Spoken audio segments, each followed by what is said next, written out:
আসসালামু আলাইকুম guys, welcome back to my বোনের ইউটিউব চ্যানেল। আজকে সে কি জানি বানাবে, তার জন্য আমাকে ভয়েস দিতে বলছে।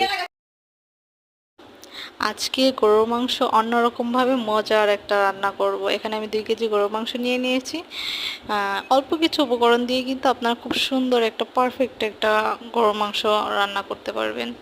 এখানে পেঁয়াজ, তারপর হচ্ছে রসুন, আদা বাটা, রসুন বাটাও দিয়েছি। তারপরে হচ্ছে জিরা, ধনিয়া গুঁড়া, এইসব উপকরণগুলো আমি ইনস্ট্যান্ট বেটে তারপরে দিছি। অল্প কিছু জিনিস লাগে, আমি এটা 1 ঘন্টা মেরিনেট করে নর্মাল ফ্রিজে রেখে দিব।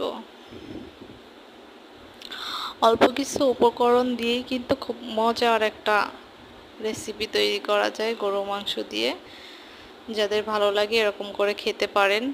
অবশ্য কাঁচামরিচও আমি বেটে দিছি, এখানে কোনো গুঁড়ো মরিচ কিংবা হলুদ এগুলো কিছুই দেব না। এখানে শুধু কাঁচামরিচই ব্যবহার করব। কাঁচামরিচ, পেঁয়াজ, রসুন, আদা এগুলো আমি বেটে নিয়েছিলাম পাটায়। আপনারা চাইলে হ্যান্ড ব্লেন্ড করেও নিতে পারেন। এটা ইনস্ট্যান্ট বানালে বেশি মজা লাগে। এই তো এরপরে আমি ফ্রিজ থেকে বের করে চুলায় বসিয়ে দিয়েছিলাম। এরপরে আমি একটু তেল দিয়ে মাংসটা দিয়ে দিয়েছিলাম।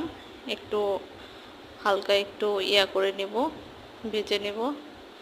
তারপরে হচ্ছে আমি দুধ দিয়ে দিছি। দেখতেই পারতেছেন এটা শুধু দুধ দিয়ে রান্না করব। এখানে আমি কোনো পানি ব্যবহার করব না। অনেক মজা, অনেক মজা।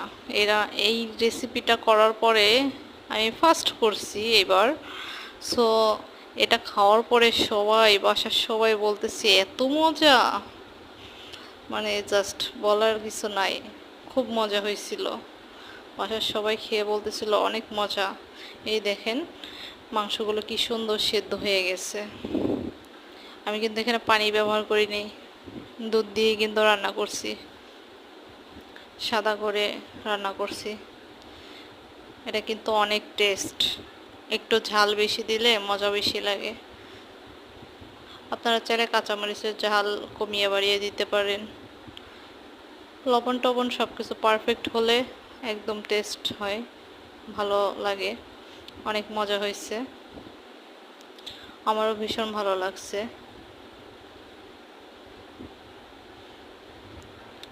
যারা যারা খেতে চান অবশ্যই বানিয়ে খাবেন।